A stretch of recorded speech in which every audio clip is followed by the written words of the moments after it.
지난주 설교 내용이 오늘 설교와 사실 이렇게 거의 이렇게 맞물려 있어요. 그래서 지난주 설교 내용을 잠깐 터치를 하고 오늘 본문으로 들어가겠는데요. 지난주 1, 2절을 다루었죠. 하늘에 뭐가 보였어요? 큰 이적이 보였다. 이 이적은 뭐 병자가 고쳐지고 이런 이적을 의미하는 게 아니고 어떤 뜻이 있다 그랬습니까? 사인판이다. 표지판. 그러니까 성도들이 그리고 교회가 궁극적으로 가야 할 방향, 도착할 목적지가 어딘가 이거를 보여주는 종말적 그림이라 그랬어요. 근데 그 그림을 보니까 거기에 한 여인이 서 있는데 해를 입고, 거기서 말하는 해라는 것은 상해를 입었다 이런 의미가 아니고 선, 태양을 입고 발밑에는 달을 밟고 머리에는 별이 달린 관을 쓰고 있었다 그랬어요. 맞죠? 예, 그렇게 돼 있어요. 1절에 보니까 하늘에 큰 이적이 보이니 해를 옷 입은 한 여자가 있는데 그 발 아래는 달이 있고 그 머리는 12별의 관을 썼더라. 그 여인이 누구예요? 이 여인은 두 가지로 해석을 했어요. 하나는 장차 메시아를 잉태하여 탄생시킬 여자를 얘기하는 것이고, 또 역사적으로 더 큰 해석은 장차 수많은 자녀들, 하나님의 자녀들을 생산해낼 하나님의 교회를 말하는 것이다. 기억나죠? 그래서 해달, 별은 유대인의 문학 표현 중에 주로 뭐를 말할 때, 자손을 말할 때 사용하는 것이다. 기억납니까? 그런 의미로 말씀을 드렸어요. 근데 이 여자가 아이를 베어 해산하게 되면 아파서 애를 쓰며 부르짖더라. 이제 해산이 다가왔단 말이죠. 그리고 5절에 보니까 아이가 나와요. 근데 이 아이는 누구예요? 장차 만국을 다스릴 철장의 권세를 가진 역사의 궁극적 승리를 가져주는 메시아 예수 그리스도를 뜻한다 말씀을 드렸습니다. 이제 오늘 이 12장 두 번째 시간으로서 3절을 보시면 3절 이렇게 되어 있습니다. 하늘에 또 다른 이적이 보이니, 또 이적이 보여요. 지난주 이적은 큰 이적이었어요. 이거는 사인판이라고 그랬어요. 근데 여기서 또 이적이 보여요. 역시 이것도 사인판입니다. 사인판인데 이 사인판은 어떤 의미가 있는가 하면, 자, 여러분, 사인판이 하나가 있으면 길을 찾기 쉽겠습니까? 두 개가 있으면 길을 찾기 쉽겠습니까? 어느 쪽이 길 찾기에 헛갈리지 않겠어요? 하나가 있는 게 확실하겠죠? 근데 둘이 있다는 거는 속기 쉽다 그 말이에요. 이걸 미리 보여주는 거예요. 하늘에서. 그러니까 사인판이 여러 개면 우리가 길을 가더라도 헷갈리죠. 사인판이 딱 한 개밖에 없으면 확실한데 이거 어느 게 진짜인지 모를 수 있단 말이에요. 헷갈릴 수 있단 말이에요. 근데 이 보여진 사인판이 뭐냐 하면 3절에 하늘에 또 다른 표적이 보이는데 보라, 한 큰 붉은 용이 있어. 이 머리가 7이고 뿔이 10, 그리고 여러 머리에 7 왕관을 썼어요. 자, 오늘 말씀의 제목이 큰 붉은 용의 정체입니다. 제목 자체만 보면 굉장히 좀 음산하죠. 과연 이 용의 정체가 뭘까?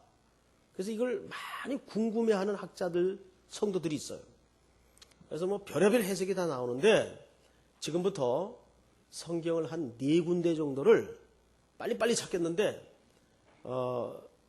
이 성경은 이 용의 정체를 밝혀주는 중요한 참고 구절입니다. 그래서 지금부터 찾겠습니다.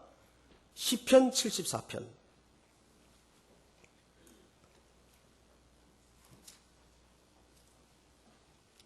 시편 74편 12절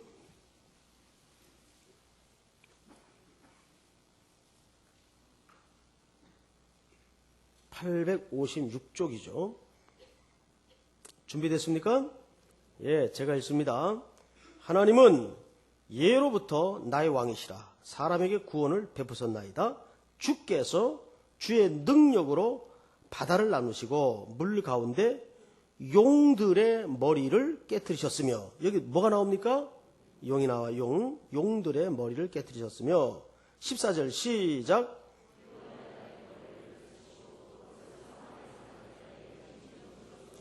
자, 그 문맥을 잘 보시면 용과 무엇이 동의어로 되어 있습니까? 이 리워야단이죠. 이 리워야단이 숫자를 보면 1이라고 되어 있어요. 1. 맞죠? 근데 1 밑에 풋노트를 보시면 뭐라고 해석을 해놨어요? 악어로 볼 수도 있음. 자, 그러니까 보세요.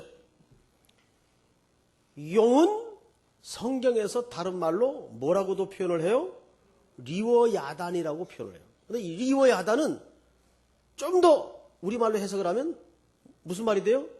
악어가 됩니다. 요 골프웨어에 보면 악어 들어간 그림이 하나 있죠. 그 회사가 꼭 그런 건 아니고 언뜻 생각이 지금 나요. 악어 들어간 옷을 입은 분들도 계신데 오늘부터 또 다 벗어갖고 막 저희 집에 갖다 주세요. 저희 집에. 자, 그런데 한 군데만 더 찾아주십시다. 이사야서 27장. 이사야서 27장.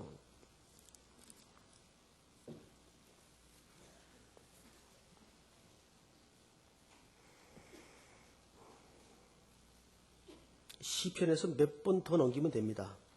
27장. 찾았나요? 예. 1절. 우리, 호산나. 시작.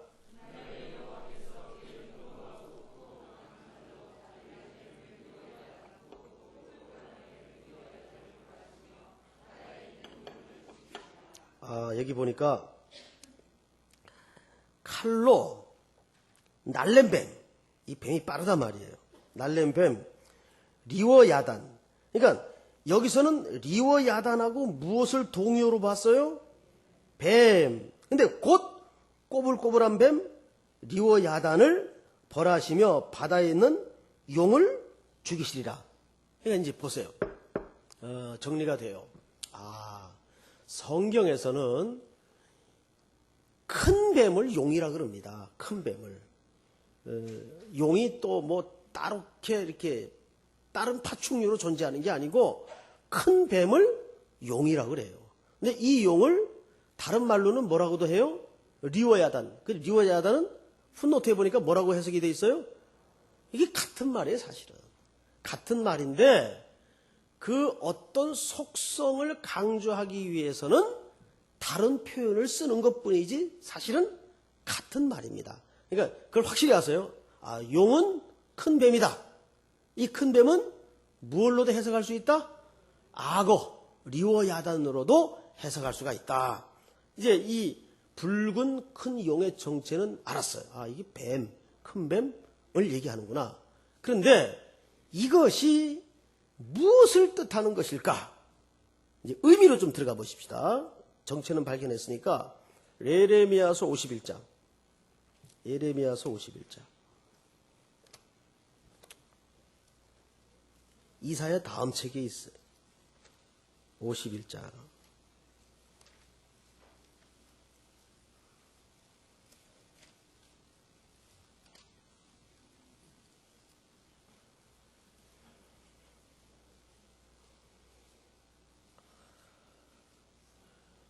찾으셨나요?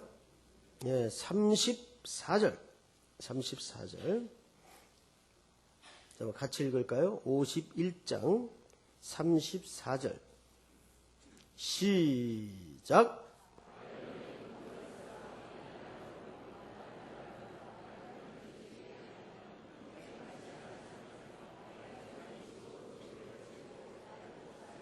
자, 그거 보세요. 바벨론의 느부갓네살 왕이 나를 먹고 나를 멸하고 나를 빈 그릇에 되게 하며 큰 모같이. 자, 이 큰 뱀은 다른 말로 뭐라고도 할 수 있어요? 용. 또 다른 말로는 리워야단. 사탄의 대리자라고도 할 수 있단 말이에요. 상징적인 존재라고도 할 수 있단 말이에요. 근데 지금 누구를? 바벨론의 느부갓네살. 또 한 번 찾습니다. 이제 마지막 에스겔서 29장.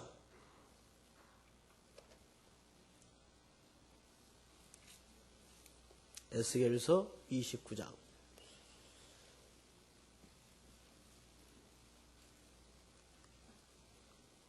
성경을 직접 찾으니까 재밌죠? 네. 성경은 직접 찾아야 됩니다. 자꾸 가끔가다 어떤 분들이 왜 강남교회는 불친절하게 이 프로젝트에다 안 띄워주느냐. 근데 성경은 직접 찾으십시오. 자, 3절 시작.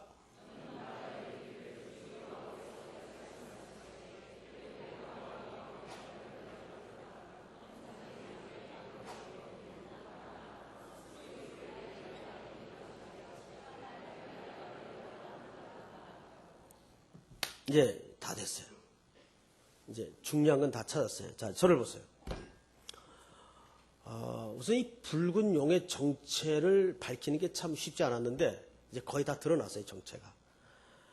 역사 속에서 보니까 이 붉은 용이 누구로도 묘사됐는가 봤더니 느부갓네살 왕, 바벨론의 느부갓네살 왕이 뭘로 묘사됐어요? 뱀으로 묘사됐어요. 뱀. 또 오늘 여기 보니까 애굽의 바로 왕이 뭐로 묘사돼요? 악어로 묘사돼요. 이건 전부 다 같은 이야기라 그랬죠? 그러니까 자, 이 붉은 용은 무엇을 뜻하는가 하면 역사적으로 어떤 특정한 상대를 뜻하는 게 아니고 하나님의 백성과 교회 공동체를 억압하고 핍박하고 하나님의 나라를 대적한 모든 세력들을 성경에서는 뭐라 그러냐면 붉은 용의 세력들이라고 말하는 겁니다. 그러면 지금도 이 붉은 용의 세력이 있어요, 없어요? 있지요. 근데 우리가 보통 이 붉은 용의 세력 그러면 우리 성도들이 어떤 인식을 갖기 쉬운가 하면 굉장히 아주 격렬하게 저항하는 모습으로만 이해를 해요. 공산주의가 물리적으로 이북에서 쳐들어오고 이런 것으로만 이해를 해요. 아닙니다. 붉은 용의 세력은 크게 두 가지 속성을 갖는데, 첫째, 하나님의 백성들 공동체를 핍박하고 힘들게 만들고 어렵게 만드는 존재들입니다. 그리고 하나님을 역사적으로 대적해오는 모든 전체 세력을 뭐라 그런다고요? 붉은 용의 세력이라고 말한다 그랬어요. 자, 근데 이들이 오늘 본문을 잘 보세요. 12장 몇 절을 보시냐면 그 붉은 용이 있어 머리가 7이요 뿔이 10이라. 그 여러 머리에 7 뭘 썼어요? 왕관이 있는데. 자, 요거는 어떤 분의 흉내를 낸 겁니다. 누구의 흉내를 냈을까요? 만주의 주가 되시는 예수 그리스도의 흉내를 내는 거예요. 항상 이 붉은 용의 세력은 이미테이션의 천재예요. 자, 요한계시록 19장을 보세요. 19장 12절. 거기 백마탄자가 등장을 하죠.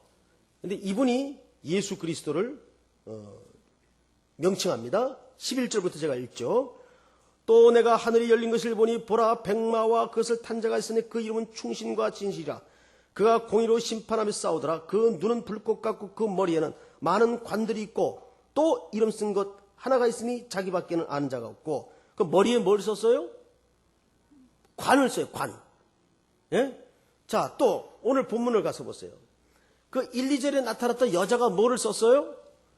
12별이 달린 관을 썼어요. 관. 근데 이 관은 지금 붉은 용이 쓴 관하고 한글 명칭은 똑같이 되어 있는데 원문을 들여다보면 단어 자체가 완전히 다른 단어예요. 이 그리스도나 여자가 쓴 관은 스테파노스라고 돼 있어요. 스테파노스. 최종적인 승리자에게 쓰여지는 면류관이에요. 그걸 스테파노스라고 합니다. 그런데 이 붉은 용이 쓴 3절의 관은 어떻게 되어 있는가 하면 디아데마라고 되어 있어요. 디아데마. 그러니까 스테파노스 관이 아니에요. 디아데마. 이 디아데마라는 관은 어떻게 쓰는 관인가 하면 자기가 만든 권력으로 찬탈한 권위를 표현하고 싶을 때 디아데마, 이 관을 씁니다. 그러니까 비슷한데 내용이 같아요, 틀려요? 완전히 달라요. 여기에 문제가 있어요.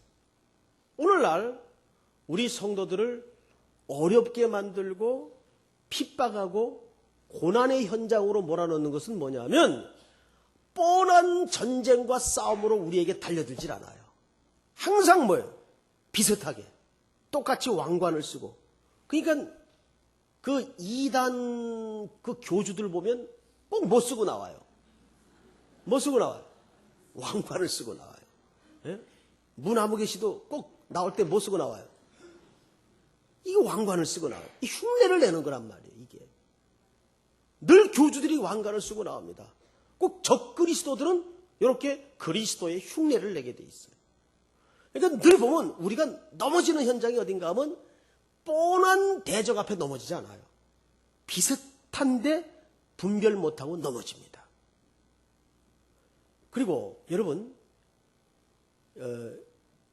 오늘날 우리 기독교의 진짜 위기가 뭔지 아세요? 오늘 기독교를 힘들게 하는 게 뭐예요? 비슷한 복음들이 우리를 속게 만드는 게 우리의 고난이에요. 이 굉장히 지금 큰 문제입니다. 이단들도 전부 하나님의 말씀을 얘기해요, 안 해요? 얘기합니다. 그런데 아예 저 통일교처럼 그냥 자기 교리를 갖고 있는 이단들은 별 큰 문제가 없어요. 그건 뻔히 아는 거니까. 누가 거기 넘어가겠어요? 거기 원리 강론이라는 게 있죠. 자기 책이 있잖아요. 근데 진짜 어려운 이단이 뭐냐면 오로지 하나님의 말씀만 믿는 이단이 어려운 거예요. 그런 이단이 많아요, 적어요. 거의가 그런 이단들. 신천지 이런 이단들이 오직 뭘 믿는다고 주장합니까? 구원파 이런 이단들이 체육관에서 뭐 광고 걸어놓고 떠드는 사람들이 있죠. 그 전부 뭐만 믿어요? 이 하나님의 말씀만 믿어요. 그런데 빠진 사람들 그 얘기를 들어보면 뭐라고 이구동성으로 얘기하냐면 저한테도 그러더라고요. 한 번은 제가 어디 지방에 내려가 있는데 그쪽에 빠진 분이 전화가 왔어요. 전화 통화가 됐어요.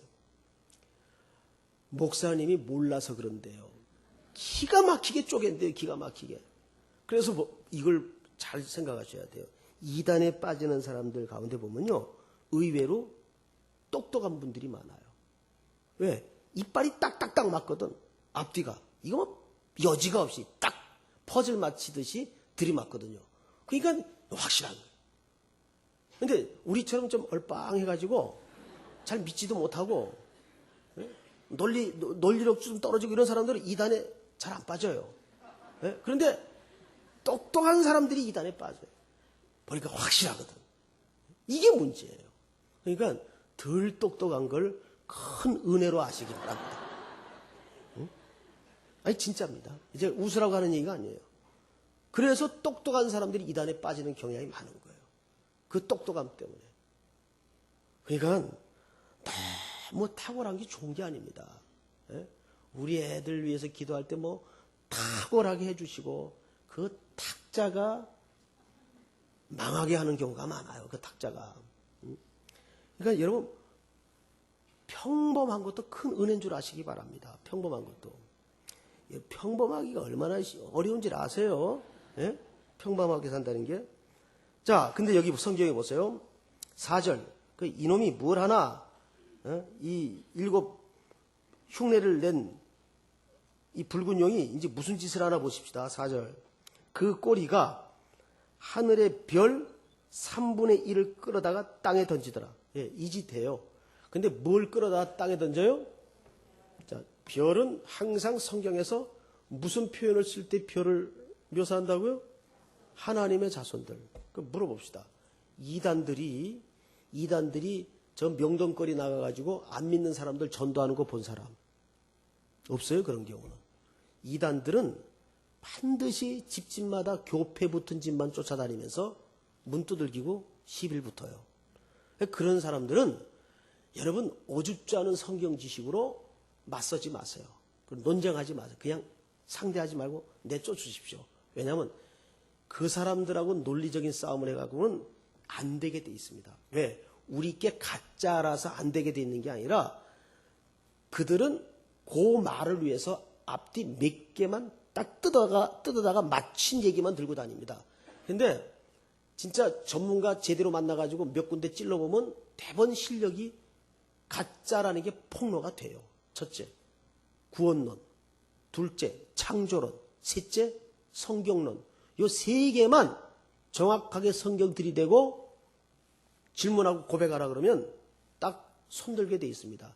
근데 이제 일반 성도들이 그 정도 무장하기까지가 쉽지 않으니까 괜히 이제 단편적으로 알고 있는 내가 붙들고 있는 성경 지식 가지고 그 사람들이 그 완벽한 시나리오에다 대고 논박을 하지 마세요. 그건 상대하면 안 됩니다. 그 말이 안 되게 돼서. 이게 뭐냐. 근본적인 이 기초가 다르기 때문에 말이 안 되게 돼 있어요. 그건 논쟁할 필요가 없습니다. 그런데 이 붉은 용의 정체를 가진 존재들이 항상 시비를 거는 대상은 믿지 않는 영혼들이야. 그건 두어도 자기들 갈 곳으로 같이 올 사람들이니까 그건 손 안 댑니다. 항상 뭐냐면 하나님의 자녀들을 대상으로 시비를 붙어요. 그래서 여기도 보면 하늘에 별 3분의 1을 끌어다가 땅에 던집니다. 자, 여기 땅에 그러면 이 하나님의 자녀들이 멸망할 수 있느냐? 그 말이 아닙니다. 어느 정도 고난이 있다 그 말이에요. 이런 박해와 어려움이 있다 그 말이에요. 지옥에 던져진 게 아니고 어디 던져졌어요? 땅에 던져집니다. 땅에. 상해를 입기도 하고 고난을 겪기도 해요. 자, 그런데 보세요. 용이 해산하려는 여자 앞에서 그가 해산하면 그 아이를 삼키고자 하더니, 자, 여자가 해산할 아이는 누구를 가리킵니까? 예수 그리스도를 가리켜요. 이 아이가 해산만 하면 용은 게임이 끝나는 걸 알기 때문에 죽어라고 이걸 방해합니다. 그 대리자 역할을 맡았던 존재가 누굽니까? 헤롯이에요. 예수님이 태어날 무렵에 유다의 왕이 났다는 박사들의 증언을 전해 듣고 무서운 유아 살해 명령을 내립니다. 2세 이하의 모든 남아는 죽이도록 명령을 합니다. 큰 애곡의 소리가 있죠. 그게 누가 한 역할이에요? 헤롯이 한 역할입니다. 헤롯은 아시는 대로 에돔의 혈통을 가진 에돔의 후손이에요. 혈통적으로 달라요. 자, 그런데 그 아이가 태어납니다. 5절 보세요. 여자가 아들을 낳으리니, 항상 이 메시아가 태어날 때는 여자가라는 표현을 씁니다. 그 이유는 지난 시간에도 말씀을 드렸지만 이 말의 의미는 예수 그리스도는 남자의 혈통을 받아서 태어난 자손이 아니기 때문입니다. 동정녀 어머니이신 마리아의 몸을 통해서 태어난 분이기 때문에 여자가 아들을 낳았다 이렇게 표현을 해요. 그냥 단순히 여자가 아들을 낳았다는 일상적인 얘기를 하는 게 아니에요. 보통 유대의 이 족보 관습법에는 송은택을 낳고 이렇게 표현을 하는 법입니다. 예? 그 여자가 개입되질 않아요. 족보 기록에도 보면. 그런데 여기는 여자가 아들을 낳은 걸로 돼 있어요. 이 말은 뭐냐면 동정녀 마리아에게서 아들을 낳았기 때문입니다. 그러니까 이 말은 즉 남자의 죄의 혈통을 이어받지 않고 태어난 자손이다 그 말이에요. 메시아를 얘기합니다. 태어났어요. 게임이 끝난 거예요. 그걸 이렇게 설명합니다. 5절에 여자가 아들을 낳으니 이는 장차 철장으로 만국을 다스릴 남자라. 그 아이를 하나님 앞과 그 보좌 앞으로 어떻게 해요? 자, 이상하죠? 왜 낳자마자 보좌 앞으로 올라갑니까? 이거는 요즘 컴퓨터 시대이기 때문에 제 말의 의미를 이해할 겁니다. 압축화일이라고 아시죠? 압축화일. 많은 양을 묶어가지고 압축화일을 사용하면 딱 작은 분량에다 전부 다 집어넣을 수 있어요. 그러니까 5절은 압축화일입니다. 여기에 뭐가 생략됐는가 하면 이 아이가 태어나서 하나님 보좌 앞으로 승천하기까지 그리스도의 고난과 십자가의 죽음과 부활이 생략된 내용을 그림 하나로 보여주는 겁니다. 이걸 왜 보여줄까요? 이유는 간단해요. 지금 현실이 힘들고 어렵고 고난 속에 있다 할지라도 자, 여러분들이 마지막 붙들 승리의 그림이 이거다. 5절을 얘기하는 거예요. 자, 예수 그리스도가 태어나면 어둠의 권세는 운명이 끝나는 겁니다. 그걸 알아요. 그리고 지금 여기는 그리스도의 승천까지를 설명한 겁니다. 그러면 이미 이 구속의 대전쟁은 우리의 대장 되시는 예수 그리스도께서 이미 성취하시고 이루신 승리예요. 그걸 미리 보여주는 겁니다. 왜? 이 나그네 길에 순례길에 힘들고 어렵고 고단한 일이 있다 할지라도 이 그림 붙들고 오늘 살아갈 힘을 받아라. 오늘 살아갈 힘을 얻어라. 그런 의미에서 이 그림을 보여주는 거예요. 미리. 자, 승리를 미리 보고 걷는 사람하고 어떻게 될지 말지를 모르고 걷는 사람하고 이 걷는 파워가 같을까요? 다를까요? 다를 수밖에 없어요. 그러니까 이 간단해 보이는 그림은 오늘 이 고단한 나그네 길을 걷는 성도들에게 가장 궁극적 위로가 아니라 승리의 근거가 되는 그림이다 그 말이에요. 이 그림 보고 오늘을 걷자 그 말이에요. 자, 그런데 6절을 보세요. 그 여자가 어디로 도망을 해요? 광야로 도망하며. 자, 여기서 말하는 여자는 두 의미가 있다 그랬죠? 그 메시아를 낳은 여자이면서 동시에 앞으로 많은 구원의 자손을 잉태할 신약의 교회를 얘기한다 그랬어요. 그렇죠? 그러니까 이 여자는 다른 말로 표현하자면 신약의 교회를 말하는데 성도들의 무리를 얘기해요. 자, 성도들이 어디로 도망을 해요? 광야로 도망하며 거기서 며칠을 있어요? 1260일 동안. 자, 앞을 보세요. 그러니까 여러분들이 그 앞서 드렸던 말씀, 강해를 머릿속에 자꾸 이렇게 다시 한 번씩 반복하지 않으면 연결이 안 돼요. 계시록 11장에 제가 강해를 할 때 이런 말씀을 드렸어요. 1260일은 42달을 얘기하는 것이요. 42달은 3년 반을 얘기하는 거라 그랬어요. 이 3년 반은 종말의 시간을 조금 길게 표현한 겁니다. 종말은 언제부터 언제까지가 종말이에요? 종말은 힘든 시간이죠. 예수 그리스도의 탄생부터 다시 오시는 그 시간까지 모두가 종말의 시간이에요. 그러면 잘 보세요. 지금 여러분들이 종말 안에 들어와 있습니까? 아직 종말을 기다리는 존재입니까? 이미 안에 들어와 있는 거예요. 이게 지금 우리가 종말의 시대를 살고 있는 거예요. 1260일 동안의 시간을 살고 있는 거예요. 그 여기가 뭐예요? 광야란 말이에요. 지금 이 글이 그렇게 되어 있죠. 여자가 광야로 도망하며 거기서 1260일 동안 그를 양육하기 위하여 하나님께서 예비하신 곳이 있더라. 자, 이게 오늘 사실상 본론이면서 결론입니다. 자, 이제부터 이 부분을 조금 설명을 드리겠습니다. 여러분, 성경 전체 역사 속에 출애굽 사건이 구원사적으로 가장 큰 사건이에요. 근데 이 출애굽 사건은 반드시 광야 모티브가 있어요. 광야 모티브.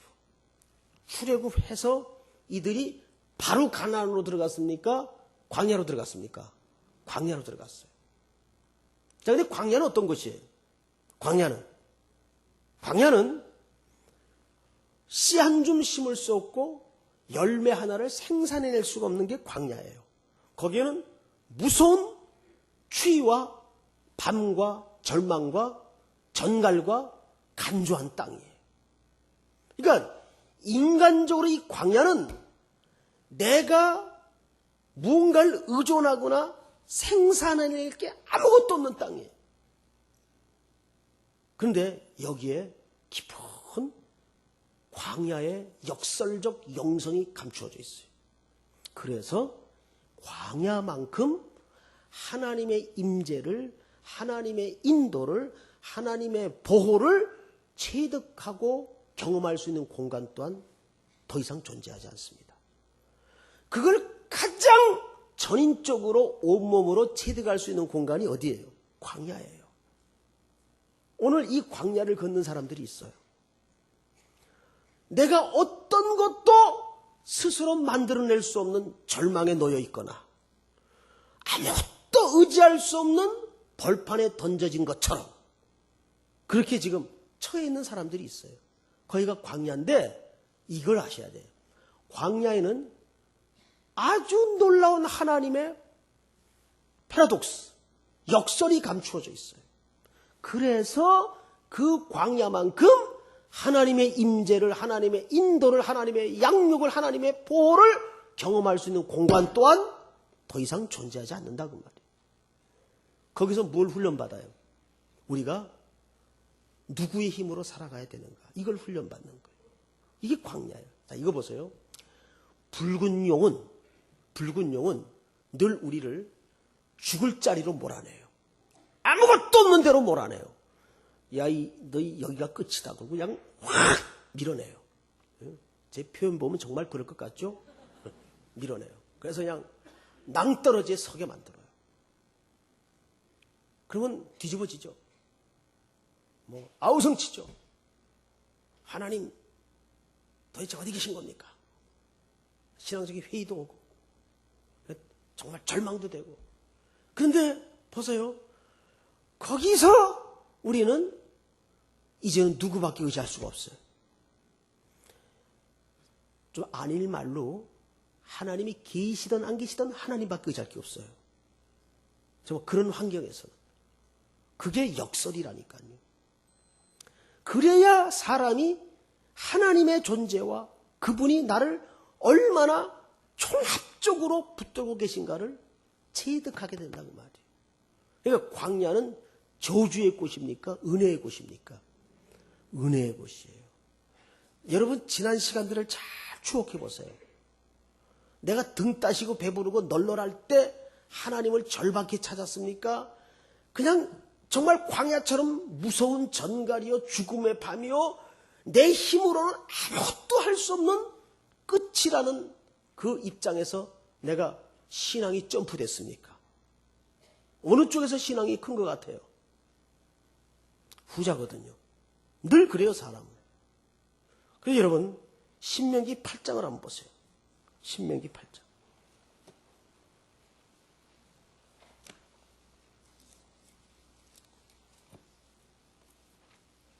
이 신명기 8장은 굉장히 중요한 책입니다.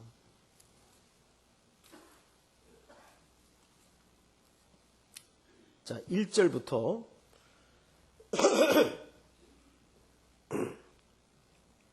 저하고 교독을 좀 하겠는데요. 신명기 8장.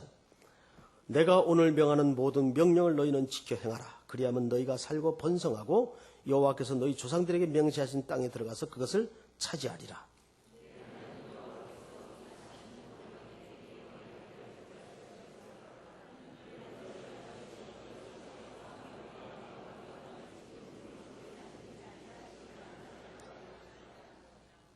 너를 낮추시며 너를 줄이게 하시며 또 너도 알지 못하면 네 조상들도 알지 못하던 만나를 네게 먹이신 것은 사람이 떡으로만 사는 것이 아니요 여호와 입에서 나오는 모든 말씀으로 사는 줄을 네게 내가 알게 하려 하심이니라.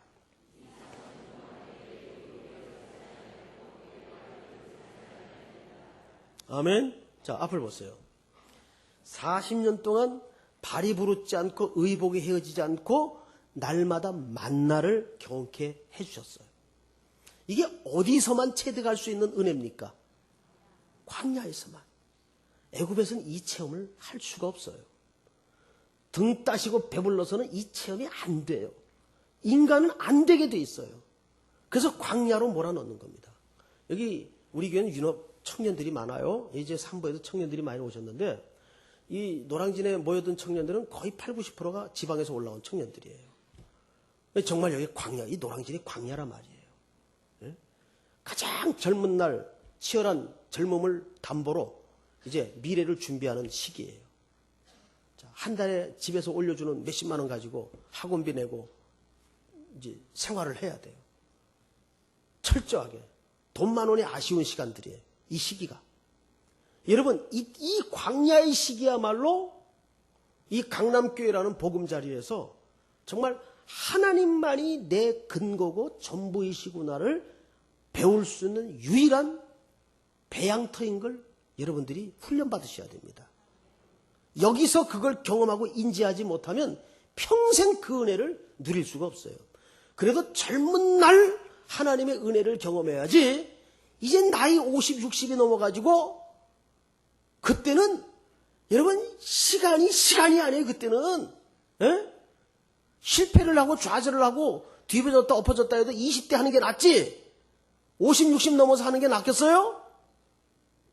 시기가 되돌려지질 않는데 지금은 실패해도 돼요. 그걸 지금 이 광야의 시간 속에서 경험하란 말이에요. 얼마나 하나님만이 전부라는 것을 유일하게 체험할 수 있는 공간입니까? 이게 광야 학교예요. 그런데 보세요. 5절. 5절 보시면 너는 사람이 아들을 징계한 같이 네 하나님 여호와께서 너를 징계하시는 줄 마음에 생각하고 이게 징계라는 별로 이렇게 달갑지 않은 용어가 등장을 하죠. 근데 여러분 성경에서 이 징계라는 단어는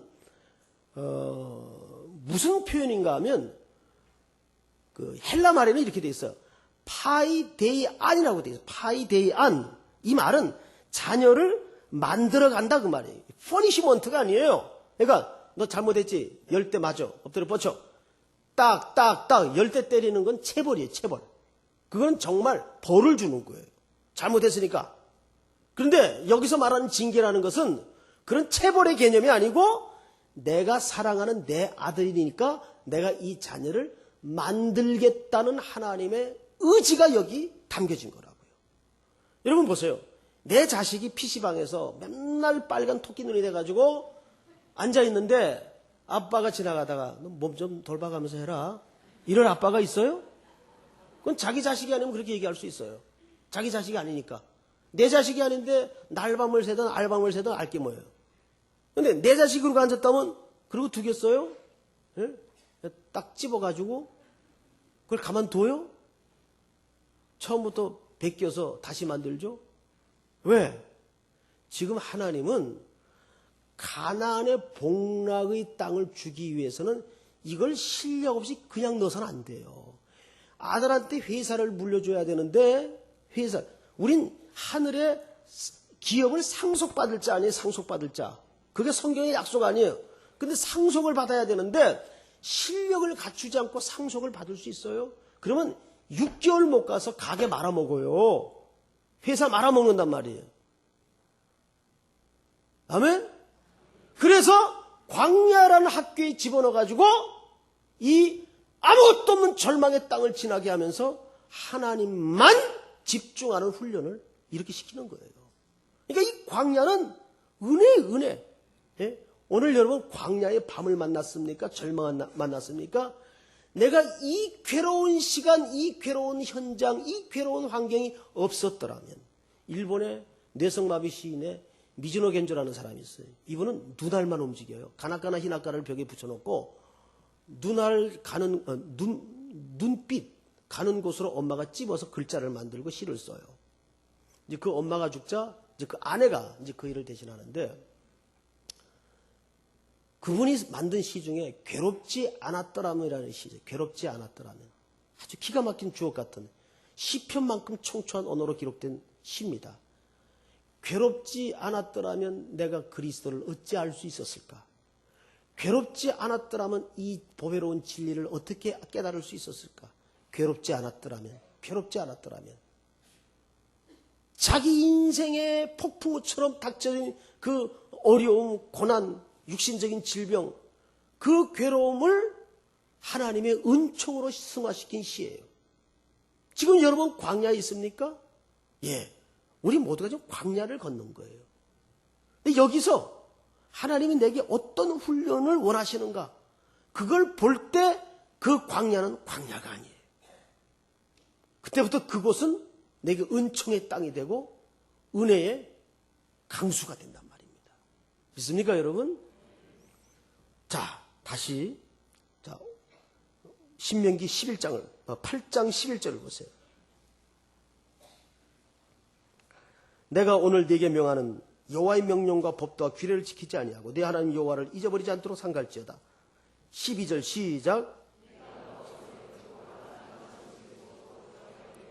또 네 소와 양이 무성하며 네 은금이 증식되면 네 소유가 다 풍부하게 될 때에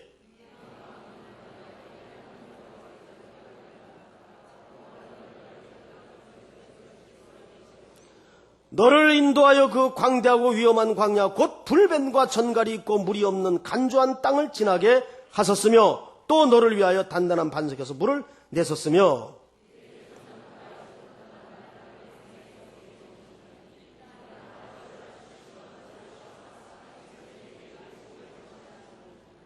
할렐루야. 우리 다 일어나서 우리 16절을 성경책을 들고 큰 소리로 한번 두 번 봉독하십시다. 자, 두 번 시작. 내 조상들도 알지 못하던 만나를 광야에서 먹게 하셨나. 이는 다 너를 낮추시며 너를 시험하사 마침내 내게 복을 주려 하심이었느니라. 다시 한번. 내 조상들도 알지 못하던 만나를 광야에서 내게 먹이셨나. 이는 다 너를 낮추시며 너를 시험하사 마침내 내게 복을 주려 하심이었느니라. 아멘.